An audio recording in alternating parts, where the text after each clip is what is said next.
Hey guys, hope you're doing well. Decided to do some post-commentary for my PB. I've kind of been delaying this because I just, want to PB. And when I PB, it would have to be with like the best possible time. Or preferably that is. Before I start though, I want to show my thanks to everyone who supports me, like seriously guys. Thank you so much. There is actually like so much that goes on to make these runs happen. Without everyone's support, I wouldn't be here like right now where I stand today. And I really, truly appreciate you guys. Alright, let's get started. I'll try to explain every trick. You might notice though first that we start the timer differently.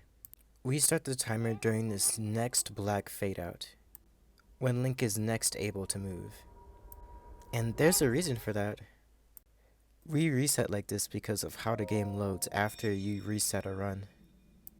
The game would sometimes load faster depending on where you would reset. There was actually a point where runners would start the game on purpose, not skip the cutscene, and reset the game. Doing this would definitely make loads faster than normal.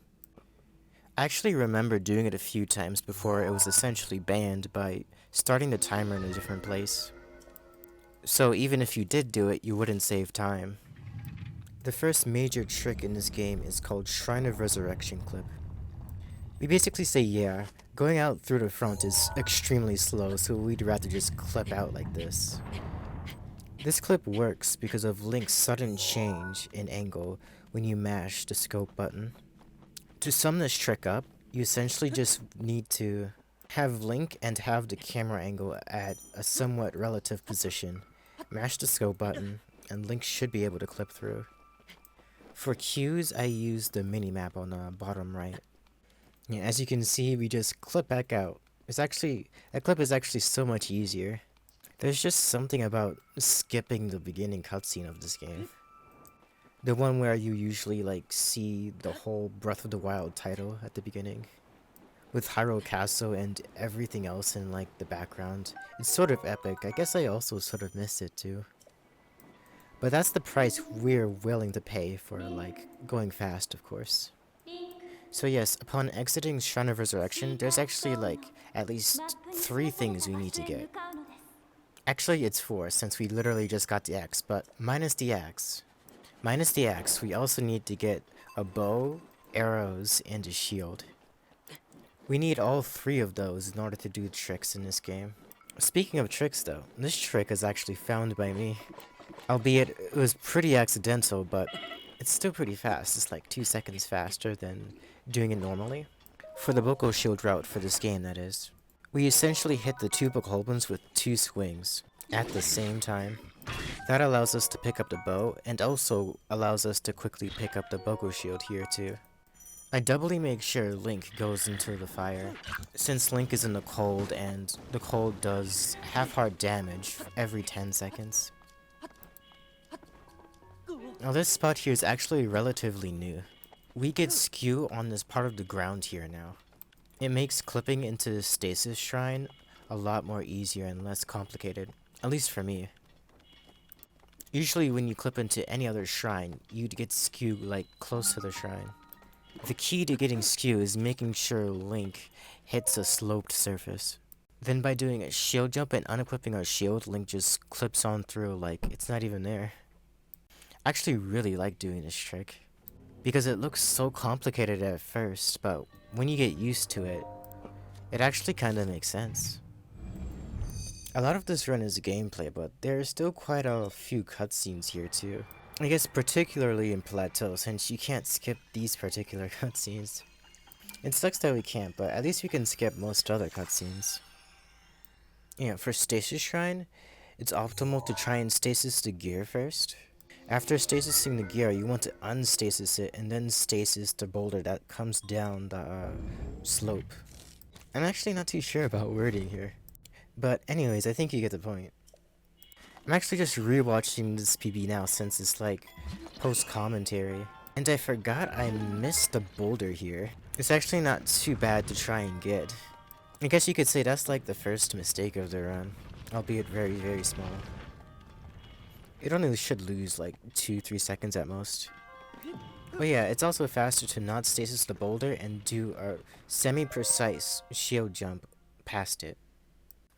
Actually, sometimes if you have skew, you can possibly miss it, since your skew can possibly move Link slightly backwards, and Link would just barely miss like grabbing on or like latching on to like the edge. It's happened to me a few times, but it is kind of rare. And with the current skew we get, it doesn't happen that often either. Ironically though, for this game, it's faster to not skip the cutscenes immediately. At least these cutscenes after you complete the shrines in Plateau. It's something to do with the text on screen. If it's there when you skip the cutscene, the loads after the cutscene just take tremendously longer. There's one thing I forgot to mention during the start of this run, and it's that French is the fastest language for any percent. What matters is the system language. So you could have anything on voice and it wouldn't matter. On my PB, I have it on French text, so the system language is in French. And the voice acting language is actually Japanese.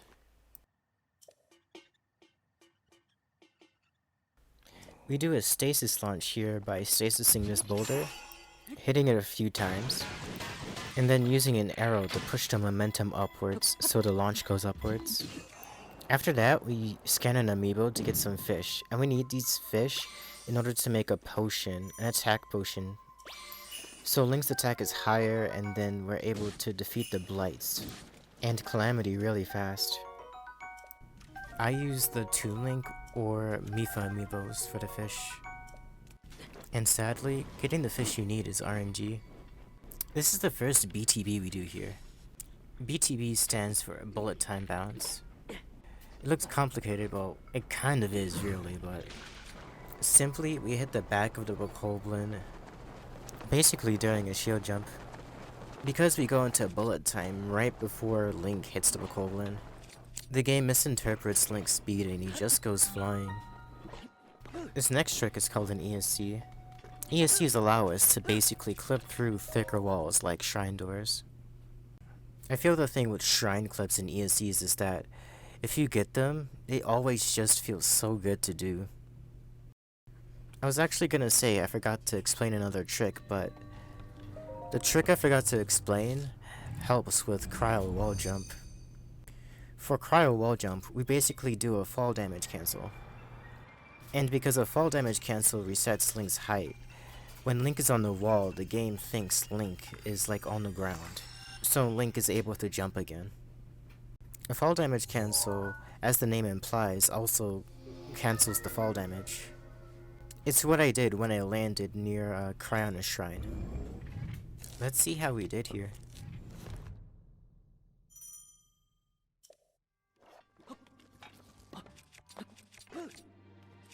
And PB got it first try, that's good. And then we jump on the Cryonis block at just the right time to land on the second floor. It was pretty smooth, but the execution of the trick could have been very, very slightly faster.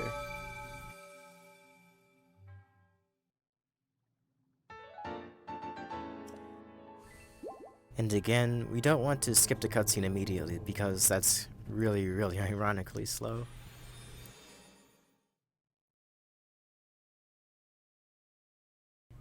Now we do the BTB, or bullet time bounce, to Magnesis. This BTB can be a little bit trickier, but with a thing called slate storage. Actually, it doesn't seem like I got slate storage in this run. But what slate storage basically does is that it stores the cutscene from when you first, press the slate in order to look at the map. And since the cutscene is stored, you're able to just do that cutscene in the air. So if you have slate storage, you do not need to do a fall damage cancel. Sometimes Link goes so fast that the shrine itself doesn't fully load. If that happens, you don't need to do a shrine clip to get inside the shrine. Currently, whether the shrine loads or not is still essentially RNG. But we're still thinking of ways to like make it not load consistently. It saves like 10-15 years seconds if it doesn't load. That possible time save is a little bit lower if your loads going into Magnesis was decently fast, and or your clip inside the shrine was really fast as well. To be honest though, Magnesis is the only shrine that isn't really special in terms of like what we do. I suppose the same could be said for like the Stasis shrine as well. But I suppose for like simplicity, then Magnesis shrine would definitely be the most like simple shrine to do in a run. You know, actually I might take that back. These little mini guardians, you know, it's like they train every day just to try and like ruin your run. I can always hear them like trying to shoot me, but when I like make a move to avoid them, I still somehow like get hit by the laser. It didn't happen here, but sometimes it just happens and I'm like, dang, that just wasted like a second. I'm not like super mad when it happens, but that's like a second loss, like seconds matter. This next BTB we do is the hardest, well, perhaps not like the hardest, but perhaps the most annoying one to do. This BTB is more reliant on RNG than any of the other ones. So sometimes it really sucks when you have a good run and then bokoblins just won't cooperate. Before we get to the bullet time bounce though, we do a box walk using a stasis launch. As long as Link is moving in the opposite direction of like how the crate is rotating, Link shouldn't fall off.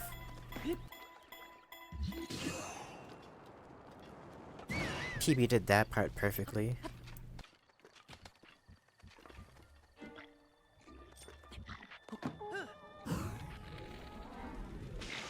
It seems this BTP took a little bit to set up just because the bokoblin didn't come straight at Link. The bokoblin seemed to have waited just a little bit before he moved forward and that lost a little bit of time. But the BTB angle was pretty decent.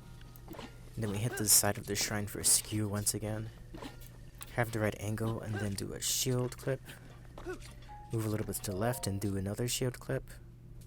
And now we're inside Bomb Shrine.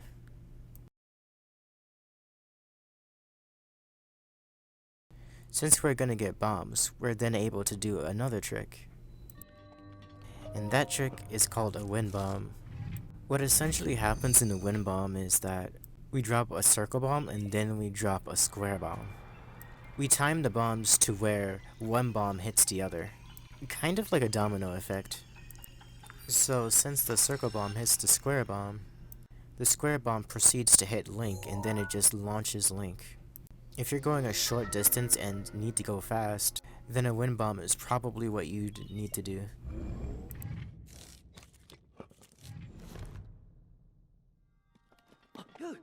Looks like I forgot to reset Ragdoll in this PB.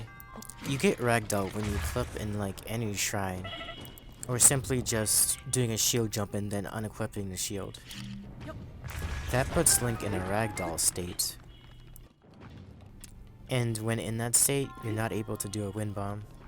So to counter this, you just want to do another shield jump, and then unequip shield.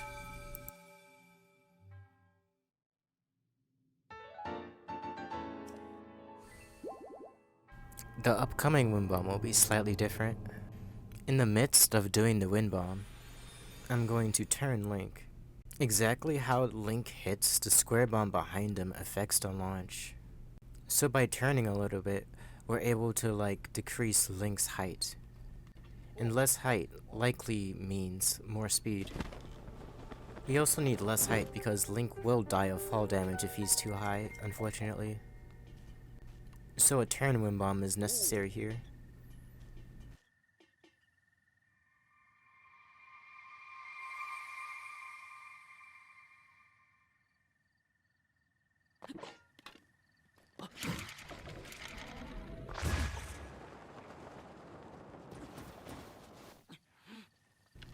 That's a pretty good launch. It was a tiny bit too high, so yeah, it could have been like a little bit faster. Of course, we did a stasis launch with this tree to Temple of Time.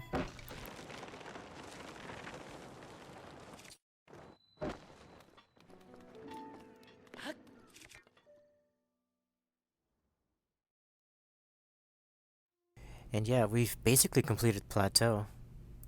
Now we do the BTB to Hyrule Castle. This launch is actually frame perfect, which is why it's sometimes really easy to perhaps choke runs here.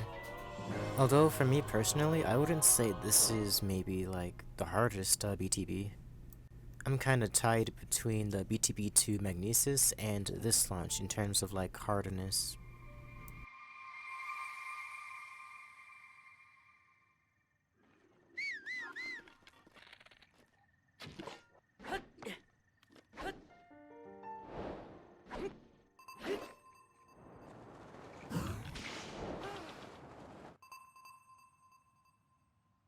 And we got it pretty nicely.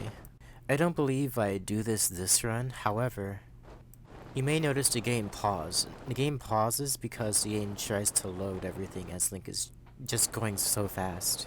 If you ever have to like equip something or eat something, it's technically faster to do so during or like slightly before these loads.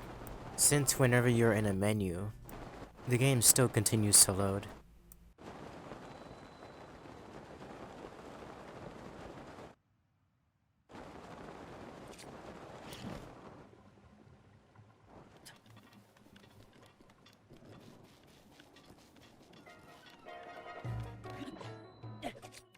I throw my axe here because if you have a certain amount of weapons, the game will give you an extra text box, and that extra text box is really slow, so we just throw the weapon.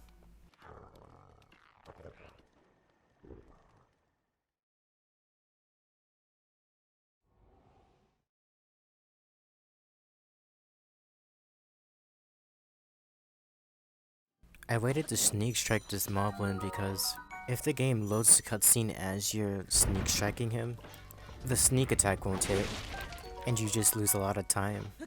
Also, when you're like really optimal and know what kind of fish you got at the beginning of the run, you don't need to get the razor shrimp like I just got there.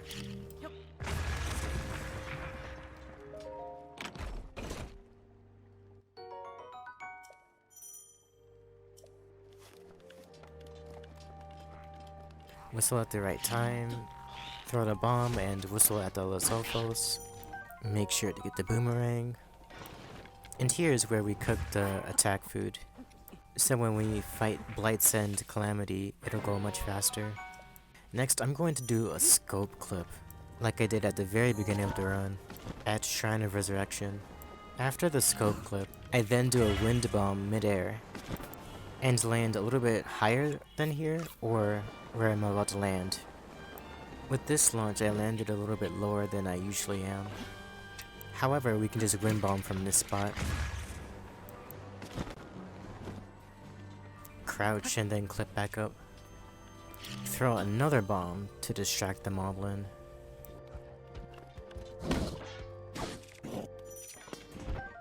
Sneak strike him, and then get the weapon. Make sure to pick up the arrows and then pick up the bow here. And then we proceed to do the last wind bomb of this run.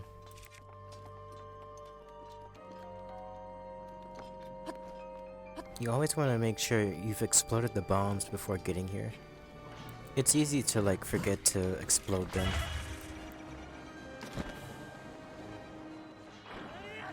Now this is another trick I've created for this run. It's called Gamer Wind Blight Skip. All you do is climb the peg, make sure your Link's angle is proper, jump, and then shoot at the right spot.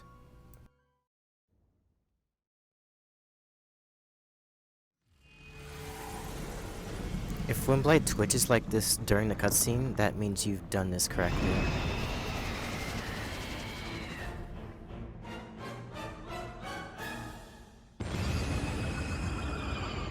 Although if I was a little bit more off, it probably would not have worked, but we'll take it, because it's PB. You don't want to be too close to him. If you're too close to Water Blight when you attack, he'll do a different attack, and we lose a bunch of time. And if you're in the right place, you just spin him and get multiple hits off like that. You can see on like the bottom left, I was like really wanting this PB. It had been so long since I've had like a large PB. Before this PB, I just kept PBing by like 1 or 2 seconds. By the way, it's RNG whether Water Blight spawns like towards the left or towards the right. And sometimes after you've like attacked him, he spawns more so in the middle than like all the way to the left or right. So if he spawns in the middle, it is slightly faster. With that, Water Blight is no more. We start Fire Blight with 2 spins.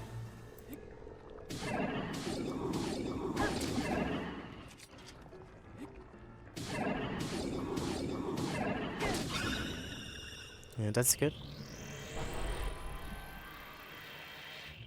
Now this next part is probably the hardest part of the Blights. In order to do Fire Blight second phase fast, we've got to place the bomb, explode it, and then position Link to where Link gets at least 2 double hits and 1 normal hit. Probably 2 from his body and like at least 1 from his arm when you first start to hit him. And then as long as you keep hitting his arm and his body, you should be able to finish Fire Blight off. For Thunder Blight, we start off with a running attack, and then we continue to spin him until the phase has ended. Although, right before the phase ends, I throw my weapon at Thunder Blight, since it's out of durability anyway. Just like that. And second phase is pretty simple for Thunder Blight, no lie. Normally, you would grab one of the poles, and those poles would be electrocuted. You'd use Magnesis, and then use Magnesis to hit him with his own Thunderbolt, I suppose. But here, we just simply throw the boomerang at him, then shoot him with the bow. Or in this case, I just threw the boomerang again.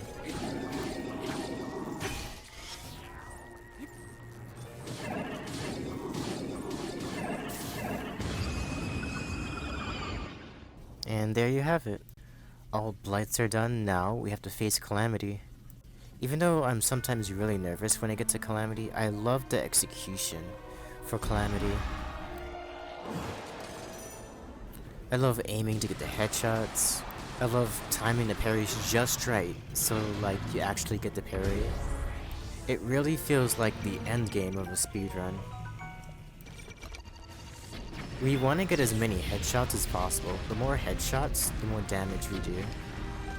Although it's okay if we miss a few, it's definitely faster if we get all headshots. Also, the combination of the spin here with the ancient arrows right after is just so smooth. Then 3 headshots. And then we finish it with 3 more bomb arrow shots.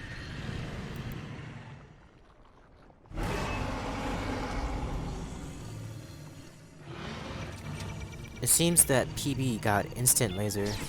As long as you're fast enough, Calamity can either do one of 2 things. Give you a laser or attack and then give you a laser. Obviously, getting the laser is faster.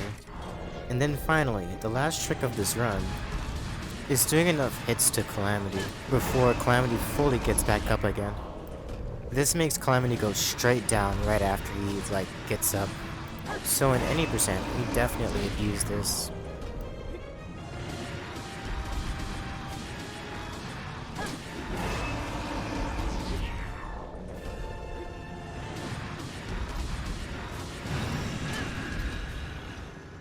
And there we have it. Calamity is done, and the game is essentially done now too. Hope you guys enjoyed the video. I should be making more of these soon too. Thanks so much for watching.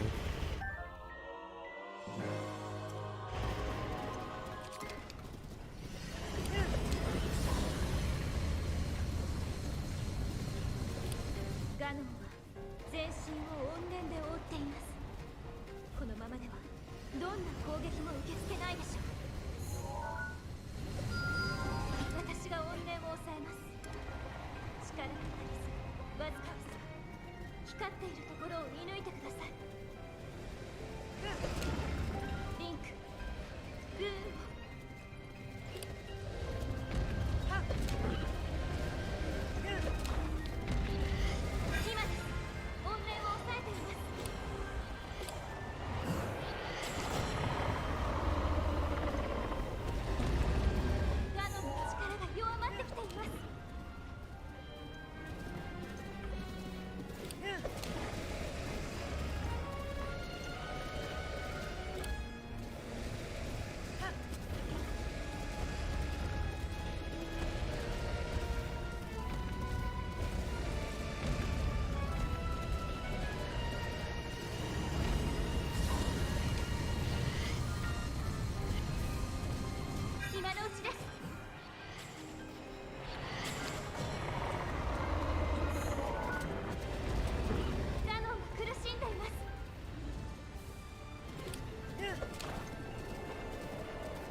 私はずっと見守ってきました。あなたの運命も苦難も戦いも。だから私信じていました。あなたが必ず厄災ガノンを打ち倒してくれると。ありがとうリンク。ハイラルの勇者、私を覚えていますか？